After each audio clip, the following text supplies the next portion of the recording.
Baik, Assalamualaikum warahmatullahi wabarakatuh. Perkenalkan, nama saya Fiksi Erlangga, NIM 24 10 10 40 21. Jurusan Hukum Tata Negara, Fakultas Syariah. Di sini saya akan menjelaskan materi tentang hukum acara perdata peradilan agama. Yang pertama, pengertian hukum acara perdata. Maksud saya hukum perdata. Hukum perdata adalah serangkaian aturan yang mengatur hubungan antar individu atau badan hukum dalam masyarakat yang menitik beratkan pada kepentingan perseorangan atau privat.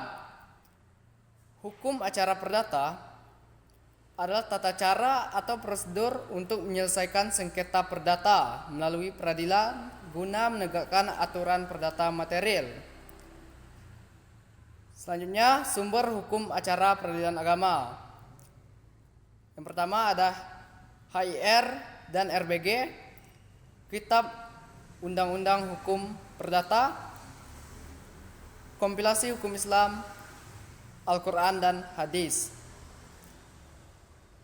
Ada dua jenis perkara dalam hukum acara perdata atau peradilan agama. Yang pertama adalah gugatan. Gugatan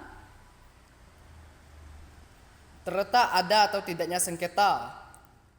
Misalnya ada permohonan, yaitu tidak ada sengketa, contohnya permohonan penetapan ahli waris. Jadi perbedaan antara gugatan dan permohonan adalah terletak ada atau tidaknya sengketa dan juga pihak yang bersengketa. Misalnya pendaftaran perkara di pengadilan ataupun secara elektronik. Misalnya diregistrasi oleh panitera dan membayar panjar perkara dan mendapatkan nomor antrean.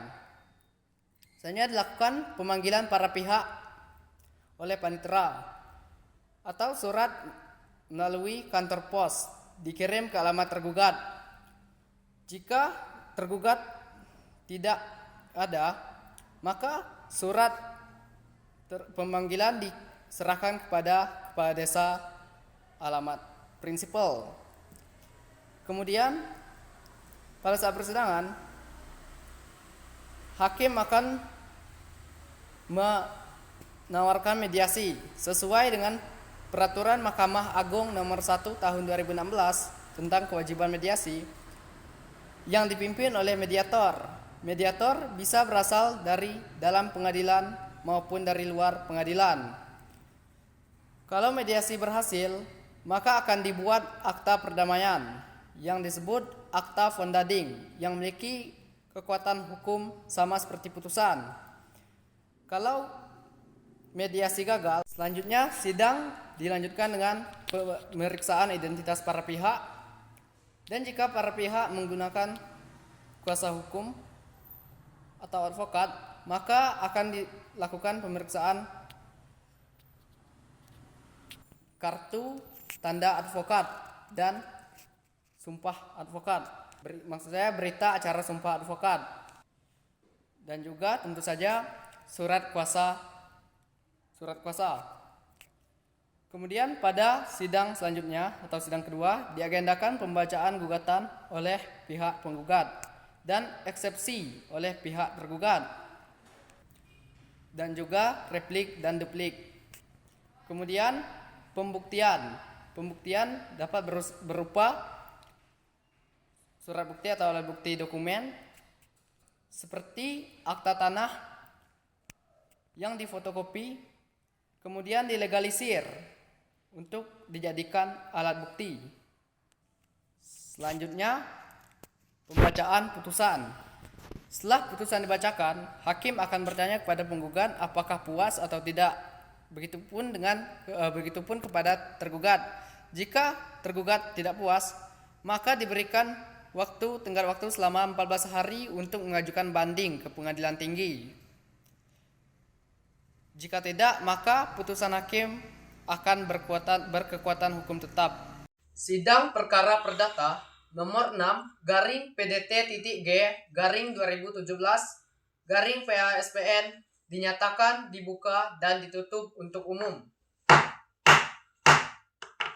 Selanjutnya, hakim menanyakan pihak penggugat dan tergugat. Bagaimana pihak penggugat dan tergugat? Berdasarkan Perma nomor 1 tahun 2016 tentang mediasi. Maka untuk itu para pihak penggugat dan tergugat apakah mau bermediasi terlebih dahulu? Baik, jika tidak, sidang akan kita lanjutkan. Akan lanjutkan dengan pembacaan surat gugatan dari pihak penggugat.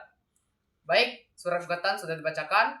Kemudian pembacaan eksepsi dari pihak tergugat. Untuk menskor sidang, hakim mengetuk palu 2 kali. Untuk membuka skor sidang, hakim mengetuk palu 2 kali. Kemudian untuk menegur seseorang di dalam ruang persidangan, hakim mengetuk palu 1 kali. Contohnya, diam. Jika masih tidak kondusif, maka pihak keamanan wajib mengusir atau menyeret seorang tersebut untuk keluar. Dalam pembacaan putusan, hakim mengetuk palu 1 kali. Amar putusan mengabulkan permohonan pemohon, memberi izin kepada pemohon untuk menjatuhkan talak 1 raj'i terhadap termohon di depan sidang Pengadilan Agama Sungai Penuh setelah putusan ini berkekuatan hukum tetap.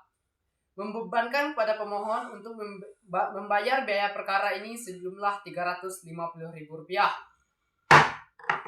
Baik, setelah pembacaan putusan tadi, apakah pihak penggugat puas?